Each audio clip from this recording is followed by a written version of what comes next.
Hi, I'm David Ferguson. I'm the head gardener and property manager working for the National Trust for Scotland here at Greenbank Garden in Glasgow.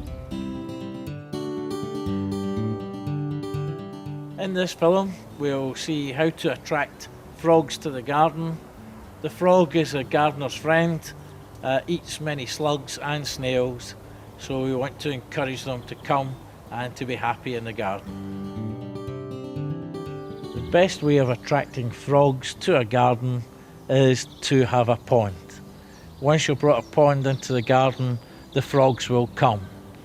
However, it's easy for the frogs to get into a pond. When you're making your pond, you always got to make sure there's a spot like here where it's easy for the frogs to get back out of the pond and help them get through their own life cycle.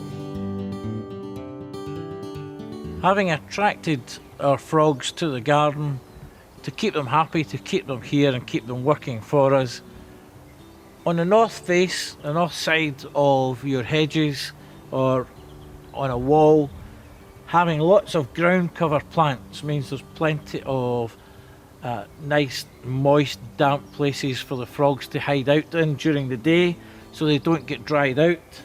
And also to help keep them going through the winter months, if you rake up your leaf litter or even bring out a nice lump of garden compost and make nice mounds in these damp, dry spots, we can get the frogs to nest essentially there. They'll bury themselves into the leaf litter and it's nice and warm for them in the winter months so that they don't freeze. They can stay nice and moist and warm in a nice large pile of leaf litter in the garden.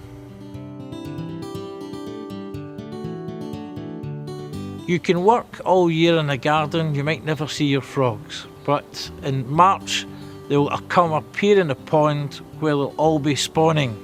You have this annual frenzy, and one way of helping the frogs out is not to have any fish in your pond. Fish are lovely, but they will eat the frog spawn and they will eat the tadpoles.